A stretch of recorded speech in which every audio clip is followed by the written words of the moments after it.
नईम अख्तर साहब मेरे साथ मौजूद है, सीनियर लीडर माने जाते हैं पीडीपी के। हालांकि यहाँ के जो है शिक्षा के मंत्री भी हुआ करते थे कश्मीर घाटी में जब पीडीपी और बीजेपी की सरकार चल रही थी। नईम साहब, चूँकि वाकई बिल के हवाले से अगर बात करेंगे, बार बार पीडीपी इस सूरत में जो है विरोध प्रदर्शन आयद करे, लेकिन प्राइम मिनिस्टर की बात करेंगे, उन्होंने फिर में कहा था कि इससे लोगों को फायदा होगा। उन्होंने हमें पहले ही बहुत फायदा पहुँचाया, अब अगर बख्श दें तो बहुत अच्छा है। प्राइम मिनिस्टर साहब उन्होंने 370 से भी हमें फ़ायदा पहुंचाया, तलाक के बिल से। हमारा क्यों फ़िक्र है उनको इतना? हमारी ज़मीनें हैं, हमारे आबा अजदाद ने, हमारे माँ बाप ने, हमारे बुज़ुर्गों ने ये मीरास रखी है। हज़ार हज़ार साल से कोई मस्जिद है, कोई दरगाह है, कोई हमारा कब्रिस्तान है जहाँ हम आखिर में हिंदुस्तान की मिट्टी के साथ शामिल होते हैं। तो क्यों छीन रहे हैं हमसे?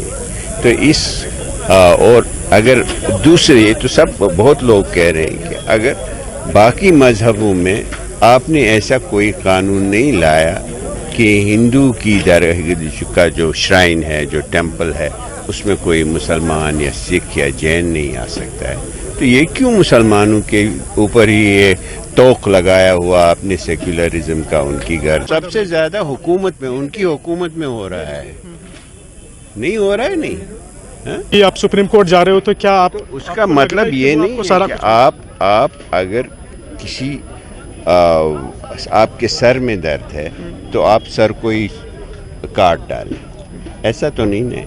एक प्राइम मिनिस्टर को ऐसा ये एक्सप्लेनेशन शोभा नहीं है। क्योंकि अब सुप्रीम कोर्ट के अंदर केस है, तो कैसे आप उनके? इंशाल्लाह हमें उम्मीद है कि सुप्रीम कोर्ट इसमें एक ऐसा फैसला देगा जो इंसाफ करवा। यहाँ पे अगर अक्सर आसिफ की बात करेंगे सर, उन्होंने अपने उस किताब में लिखा है कि फारूक अब्दुल्ला जो गतिविधि जो निभा रहे थे उस टाइम बीजेपी के साथ कि धारा 370 के मुताबिक, तो कैसे बात नहीं है इनके लिए? हमेशा किया है इन्होंने। 75 साल 77 साल कश्मीरियों के सरों को बेचा है, एक बार फिर बेच रहे हैं, तो उसमें क्या है? कोई नहीं। इनका कश्मीर के जो लोग हैं वो इनका सौदा सल्फ है।